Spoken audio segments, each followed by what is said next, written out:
Hello everyone, and welcome back to the Open Research course and Module 2, where we're talking about research methods and data collection, and we're making progress on planning for your research project. So I'm really excited to have as our research conversation today a chat to Aras Bozkurt, who is someone doing some really interesting work that's really different to the kinds of methods and the data collection and presentation that I'm experienced with. And I've also had the great pleasure of doing a really complex open global collaboration that Aras coordinated and conceived of, which produced a huge paper about COVID case studies right in the thick of the pandemic, which we did all asynchronously online in quite a hurry. So yeah, we've had some interesting collaborations. But Aras, would you like to tell us a bit more about your teaching and research background so we understand, you know, where you're coming from and where you're located? Who am I? I think this will be the easiest question. I am Aras Bozkurt, an associate professor of distance education at Anadolu University Open Education Faculty, Turkey. Anadolu University is one of the oldest universities in Turkey, and it is called as a giga university in terms of the massive number of students. Each academic year, we deliver education to almost 3 million students through open and distance learning. My research is motivated by educational technology and open online distance education practices, and my research generally focuses on distance education, open and distance learning, online learning, network learning, and educational technology. Besides, I am also interested in critical theories such as critical network theories, such as connectivism, rhizomatic learning, and heterogogy. And I also use emerging research paradigms such as social network analysis, sentiment analysis, and educational data mining. Yep, which is, there's actually, we're using as a resource for this course, the GOGN research methods handbook, and also the sort of system manual, the conceptual framework guide. Now, I think it's the first one of those has got an example of your social network analysis and the presentation of those broad maps, I think, for the piece on distance education. And so, yes, no doubt, I think the students may have come across some of that, but I will follow up with an email and just perhaps get a handful of papers that you might like to send us, particularly if they're open access, that I'll add into the course learning site so students can follow up on some of those theories that you mentioned too, and how you apply them. That would be really handy. And so back in 2011, Martin Weller proposed a bit of a definition for open, being an open scholar, encompassing open digital identity, open networking practices, use of open tools, and open publishing. And it occurs to me that that seems to be very much suiting your practice. But do you think that's still the case, or are there other things, or what do you think makes an open scholar, or your version of being an open scholar? Well, similar to Weller's open scholar, Bale and Köseoğlu introduced the term self as an OER, and actually I position myself as an OER in many cases. I didn't get most of my research and scholarly skills during my MA and PhD. In contrast, I gained them during my cross-pollination on open networks, and therefore openness is an important concept for me. Not just my research area, I focused on openness, but I really benefited from the practice openness. So I value the term. So a citizen OER, is that what you're saying? Like, so a person as the ultimate open resource? Yeah. Great, okay. That's a very different framing, and I have only heard that the once, but I have not heard anyone claim it for themselves, so that's great. I'm really pleased to hear that. In this regard, I believe that the key term, actually the magical term, is openness, and I see the value of openness by experience. I reflect openness to my professional practice, and when it comes to being an OER, self as an OER, in Turkish, in my country, I have many open communication channels. People can reach me whenever they want, and I mean, it is not just sharing my experience, but sometimes I feel like I'm like an OER. I mean, there is no limit as long as they demand my knowledge and experience. This makes me think like self as an OER, or as you suggested, like an open scholar. Yeah. Uh, And you also then would be learning from those communications. And so then you're being revised and remixed as a person. Totally. I mean, the interaction is mutual, and each time I open my experience and knowledge, I also learn from the others, and that is totally a win-win case. Absolutely. I also would like to mention about being openness from personal, social, and cultural perspectives.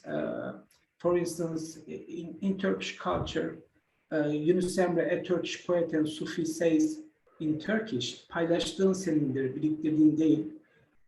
His saying, his wisdom can be translated as what you share is yours, not what you gather. So culturally, we value sharing. So as a scholar, I mean, I have to adopt openness if I follow my cultural background and cultural roots. Yeah, And right. this makes me think about what sharing means in the past, present, and even in the future.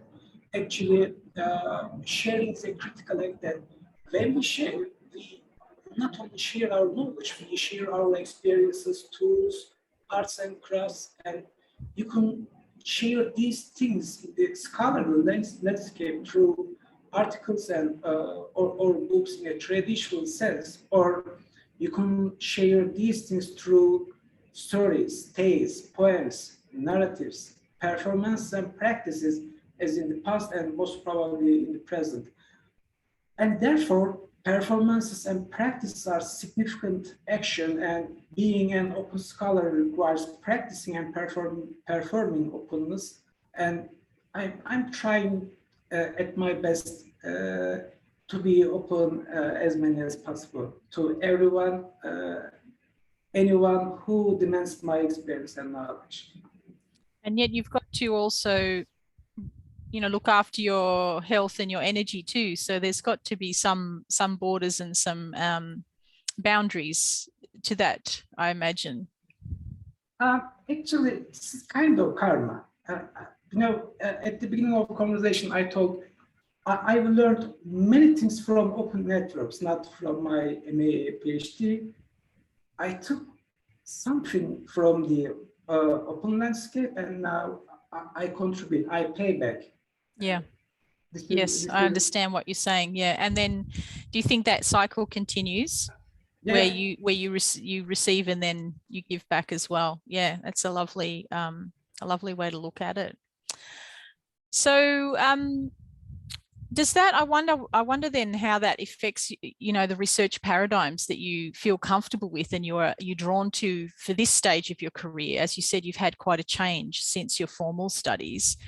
So yeah, what kinds of research paradigms and methods do you prefer? And do you want to give me a few examples, maybe a few pros and cons of those?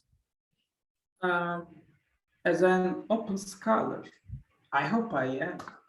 I like collaborative articles that are usually diverse in voices. Such papers are really powerful as they provide multiple dimensions and allow you to explore different layers of research in question.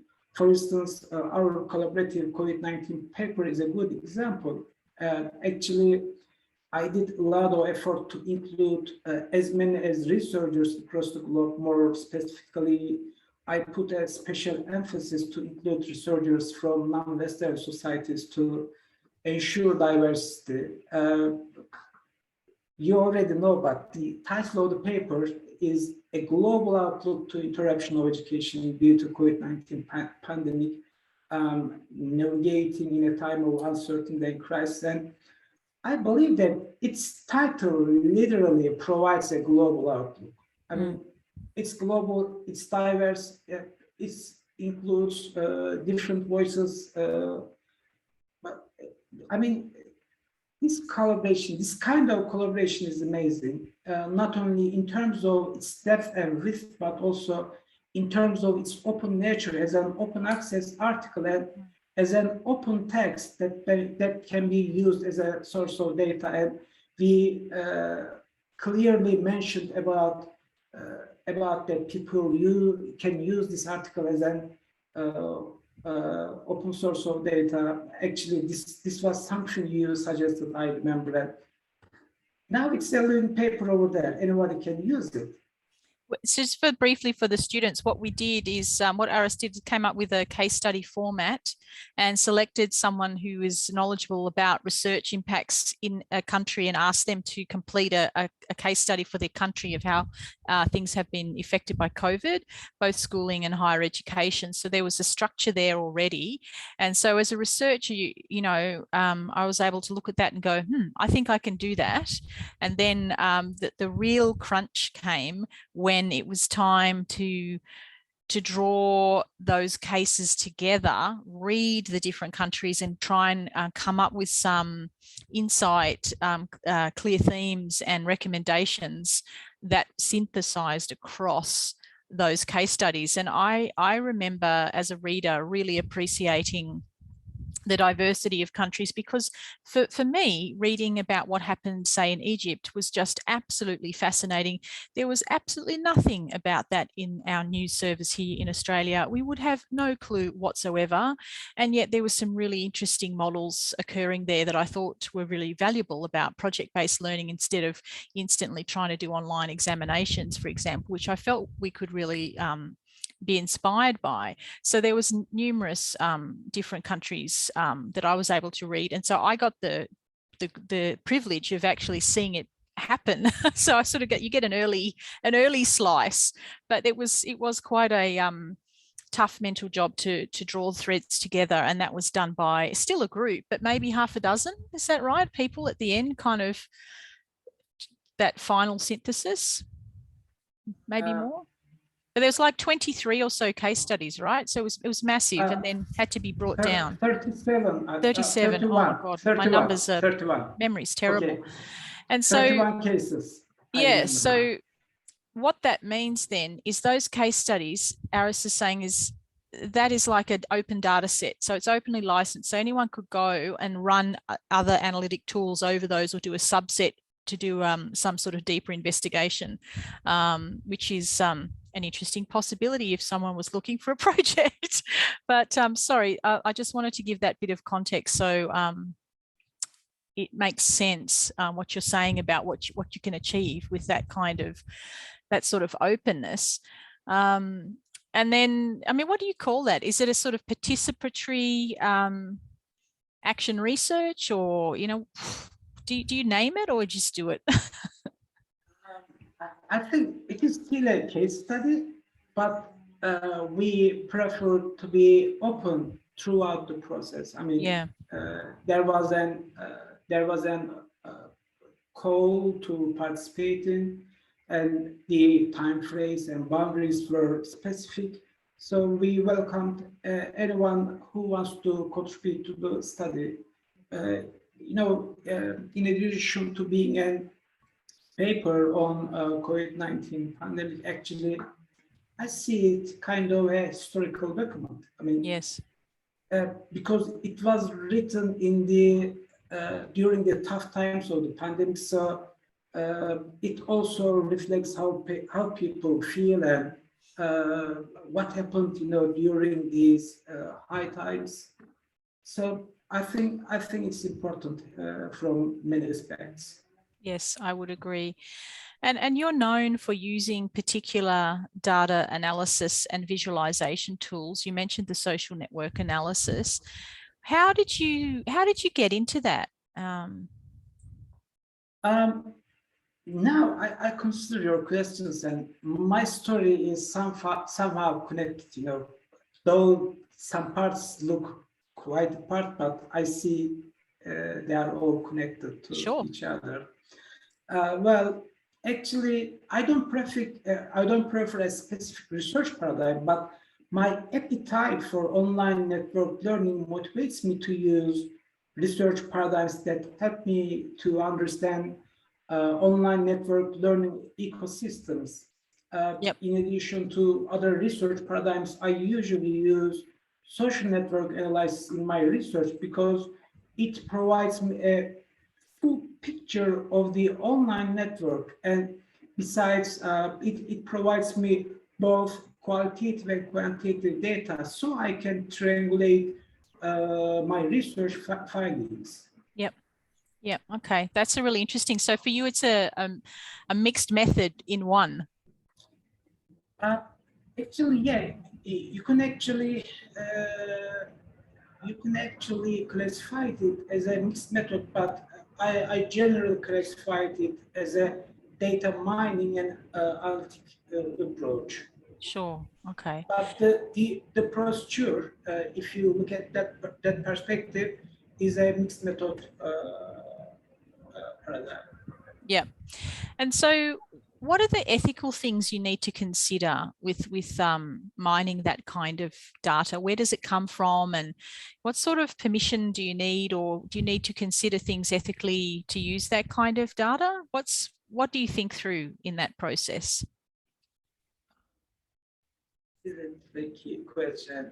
My answer is open to further interpretation. I see open data as open entities. For instance, you can look at the painting of Mona Lisa and you can write a reflection paper. Likewise, you can look at the Eiffel Tower and you can write a poem.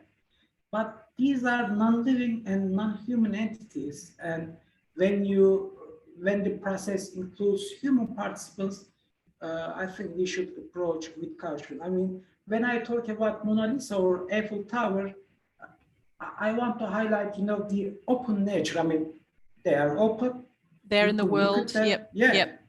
Mm. And the data on online networks are not so different. In terms of network data, maybe the first criteria can be if it's a public, private, or closed space.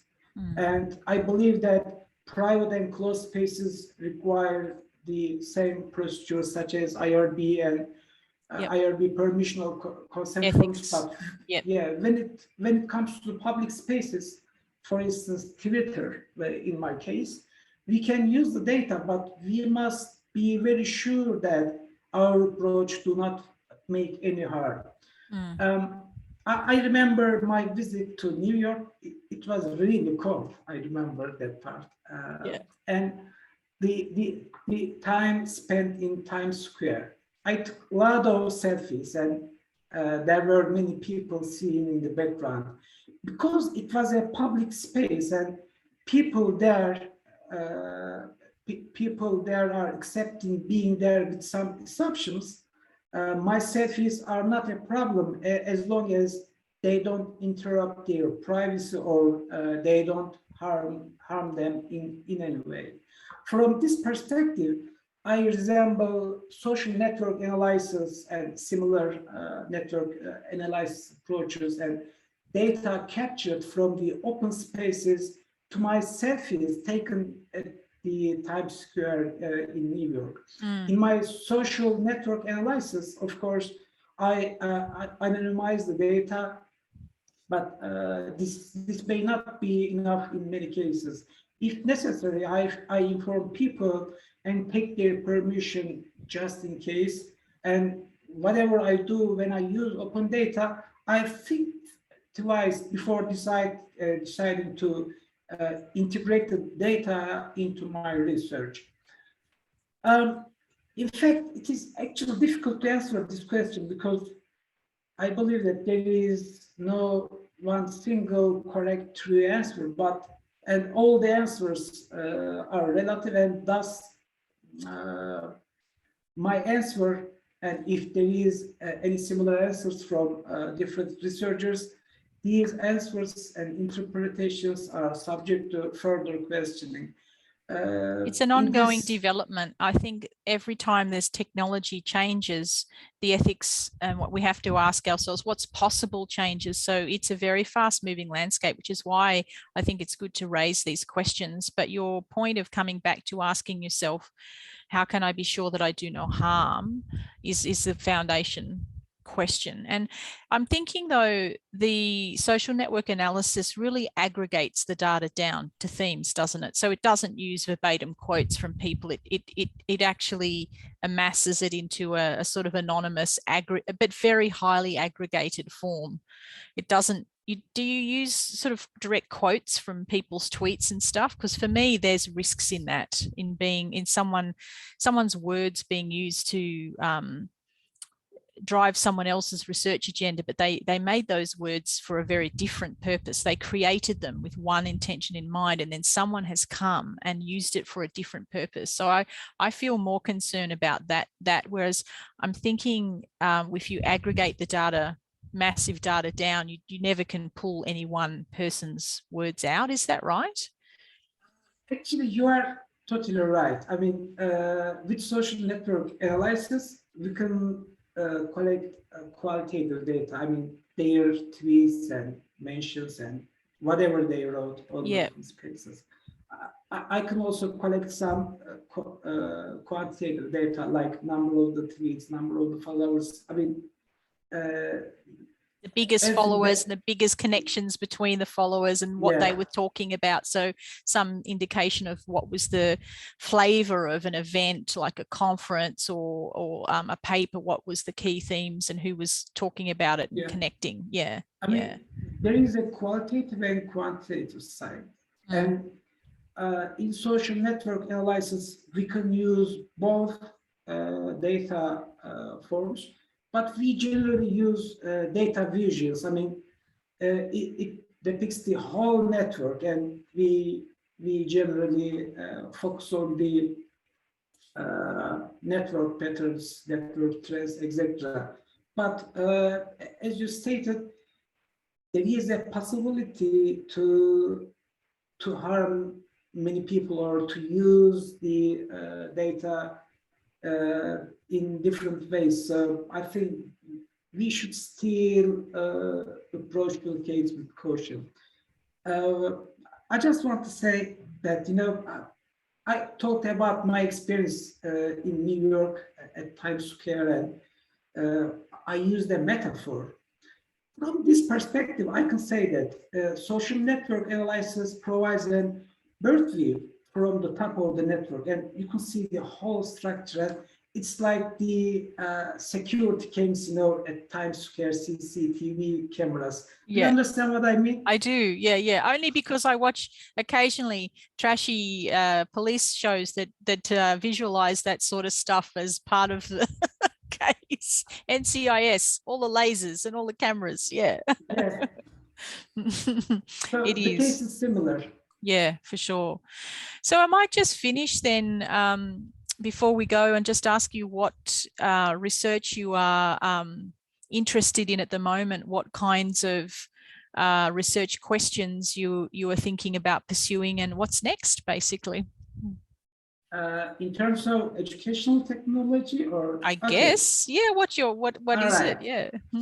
What's your latest area of interest for research? All right. During the COVID-19 pandemic, I actually focused on OER in the wild. Yeah. I mean, it's a term that, we usually focus on OER and openness from the formal perspectives, but I see that in the informal spaces in the wild, the people, the way they see the openness is quite different. I mean, and my focus is these days looking at the aspect of openness in the wild.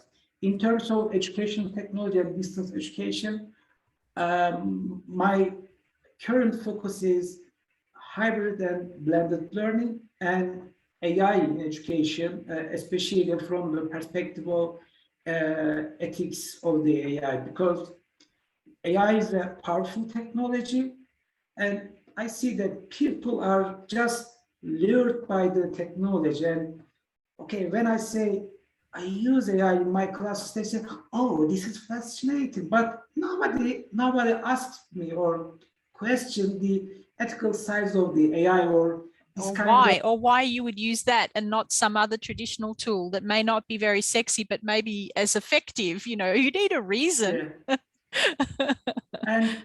And therefore now my focus, another focus is ethics in AI or similar educational technologies. Yeah, I think there's a lot to be done there. As I said, this technology moves very quickly. Also, we need to be agile with our research questions and use the tools to come to grips with these issues and sharing what we find as quickly as possible.